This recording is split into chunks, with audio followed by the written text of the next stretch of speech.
by transcription. The Adventures of Sam Spade, Detective. Brought to you by Wild Root Cream Oil Hair Tonic, the non-alcoholic hair tonic that contains lanolin. Wild Root Cream Oil. Again and again, the choice of men and women and children, too.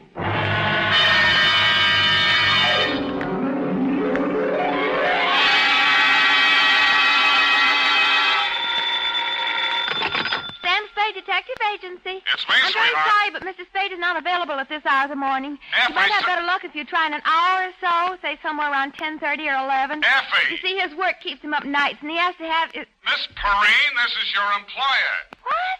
Take a deep breath. Got it? Now let's start all over again. This is Samuel Spade, up and kicking at 9:30 in the morning. Already? Still. Sam, this is absolutely unprecedented. You haven't been up this early since 1934. I had to see you, sweetheart. Really, Sam? I couldn't stay away another moment from those roguish green eyes, that windblown hair, your Sam. gay musical laugh, that cute little upturned nose. Sam, are you giving me a line? I'm about to, sweetheart, a fishing line. A fishing line?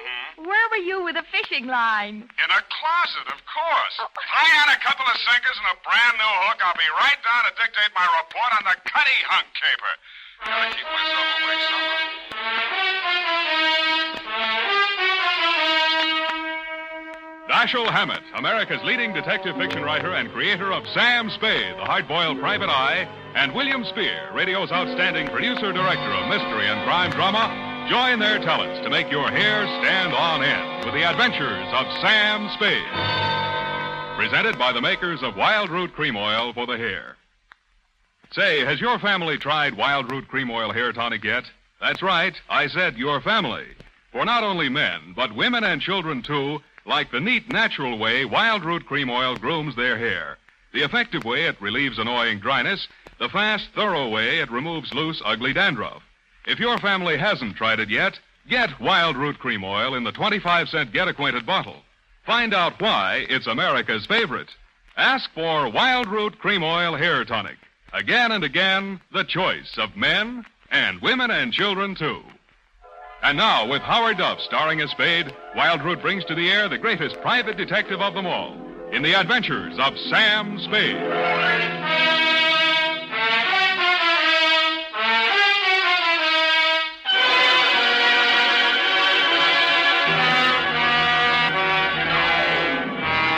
I'm looking over the fully.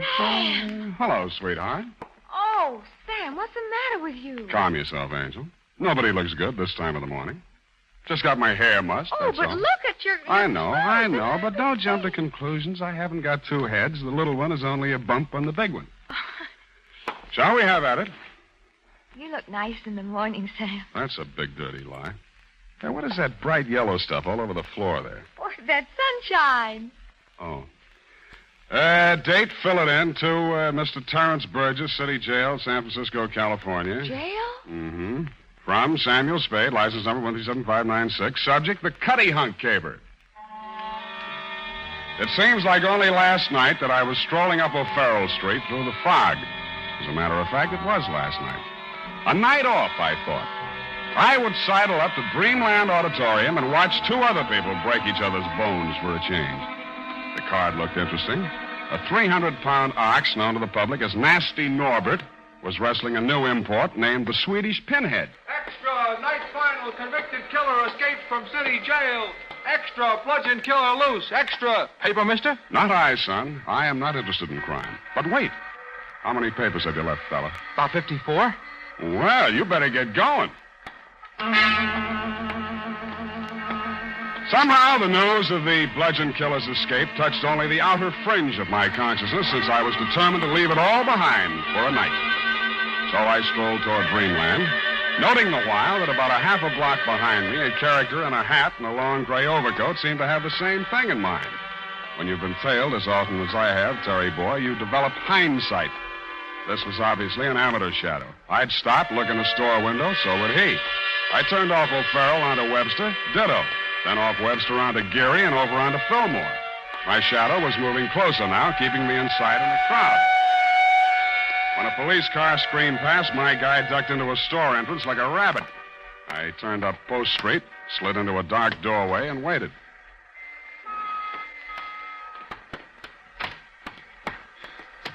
Hold it, buddy. No, wait. Let go of me. Just a minute. Here, give me that. What? You... Okay. Now, what's the matter? Nothing. Honest, Why are you tailing me? I'm in trouble. You're getting a lot more trouble running around with a police 38 in your overcoat pocket. Where'd you get it? I borrowed it. Who from? A cop. Wait a minute. Raise your hat. Yeah. All right, I'm Terry Burgess. Terry Burgess. Didn't they convict you? Yeah. They were going to sentence me tomorrow. The bludgeon killer, huh? How did you spring? The cop turned his back and I grabbed, that's all. I had to get out, Spade. I had to. Wait a minute now. Wait a minute. I had nothing to do with it, so help me, but nobody cares. Nobody listens to me. I'm going to the gas chamber for something I didn't do. You got a lawyer, haven't you? Oh, he can't do anything. He tried to, Well, but... what can I do? I don't know, Mr. Spade. I don't know. I saw you back there. I thought if anybody could help me, you could. I'll take it easy. I followed you trying to get up nerve, but can't you please do something? You hear that? Those are prowl cars, kid. I know that's bad news to you, and will be bad news for me if I'm caught talking to you instead of dragging you into headquarters. Yeah, but... I'll tell you what. I'll listen to what you can tell me in 5 minutes. I'll risk my license just that long.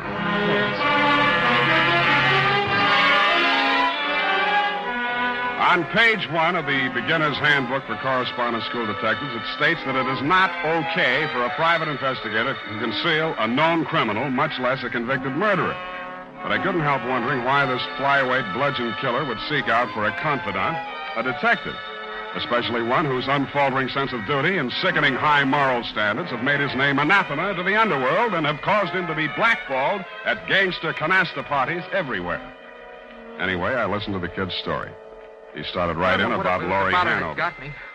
She was beautiful, of course, but I've known a lot like that. Laurie Hanover, huh? What was she, a photographer's model or something, wasn't it? Yeah. Kind of a screwball, according to the papers. Oh, they didn't know the half of it. She'd been giving me the brush for weeks.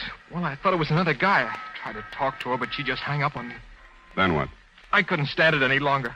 One night I got tanked up and went over to her place for a showdown. I found her lying on the bed with her head all... It was awful. How'd you get in? The door was open. Yeah? Then what? I guess I passed out. When I woke up, a cop was standing over me. That's all there was to it. That's enough. What time did you get there? I don't know. How did you get there? I took a taxi. What kind of a taxi? Where's the driver? I don't even remember that. It was some off-brand of a taxi. Some off-brand of a taxi. This is important, kid. I know it is. I try to remember, but I can't. It's like trying to remember Yeah, a nightmare. What time did you leave your apartment? I don't know. Sometime after dinner.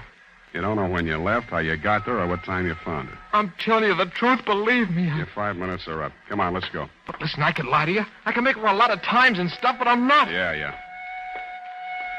Hey! Wait a minute. That's a police car. Sure it is.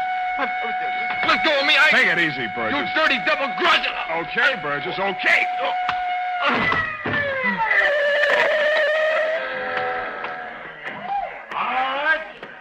What's going on there? Come on, Burgess, come on. Get up. Burgess? Where? Yeah, let's take him down to headquarters. I should have known better, Spade. Shut up and get in. Well, Burgess.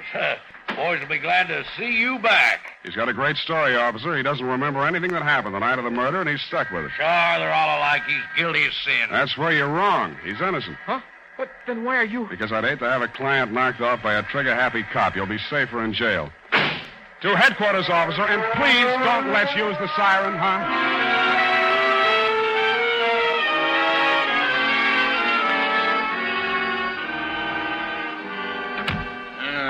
What a night. Put him away, Lieutenant? Yeah. He's in his cell now, talking to Chenoweth. Chenoweth? You mean the lawyer? Yeah.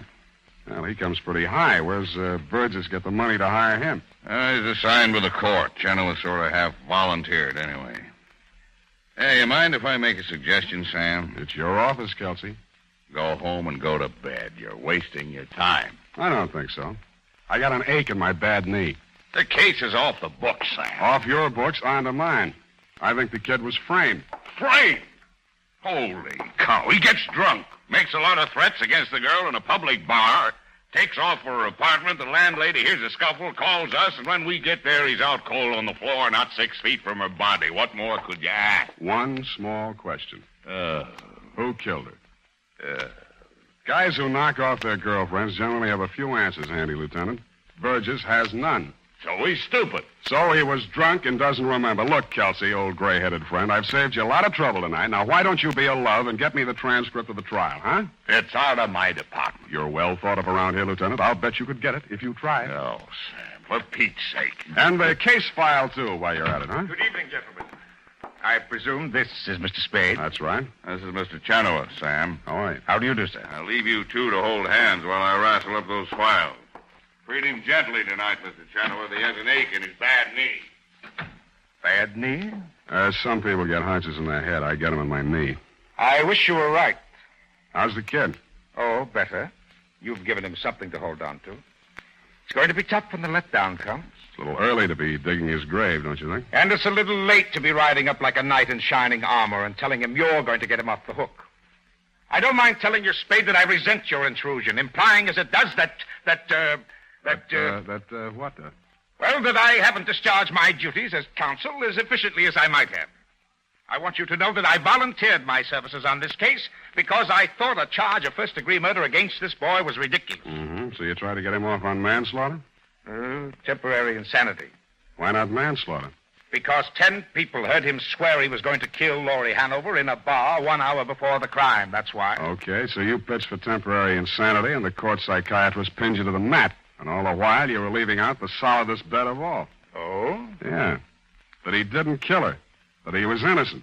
A fall guy for somebody who had a much better reason than he did. And another thing, Chenoweth, if you defended the kid half as well as you're defending yourself right now, he wouldn't be in the can. Good night. Why do I talk so big when I know so little?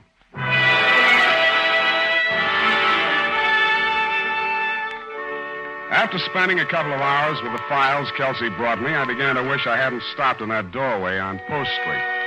I'd have had a much more pleasant time with nasty Norbert and the Swedish Pinhead. Kelsey and Chenoweth were right. The case against Terry Burgess was tighter than a Pullman window. So I went home and I went to bed. My bad knee was aching worse than ever when the phone rang. Hello. Hello. Mr. Spade? Yeah. Mr. Spade, I'm awfully sorry to bother you at this hour, but as Shakespeare said, delays have dangerous ends. Yeah, he also said tomorrow and tomorrow and tomorrow. Any one of the three will suit me, friend, but right now Then you'd rather procrastinate? No, hibernate. I'm in my bare feet and the floor's cold. Very well, then. I only saw you with young Burgess in an alleyway tonight, and I thought you might be interested in what I have to say. Hold it, I'll get my slippers. I won't keep you long. As you know, Mr. Spade, the case against Mr. Burgess was particularly strong since the defense was unable to produce any other suspect with sufficient motive. Right. There's an excellent reason for that. They whose guilt within their bosom lies imagine every eye beholds their blame. Burgess? Shakespeare. I have made a decision, Mr. Spade. 2 hours of quiet meditation have convinced me it is time to reveal to you that young Burgess is in fact innocent. Who are you? If you will call at my office, room 210 in the Cabrillo building, I shall supply you with good and sufficient proof. Hello? Hello?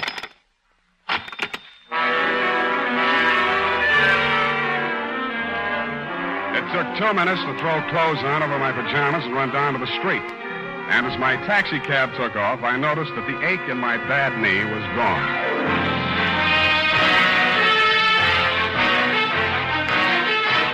The makers of Wild Root Cream Oil are presenting the weekly Sunday adventure of Dashiell Hammett's famous private detective, Sam Spade.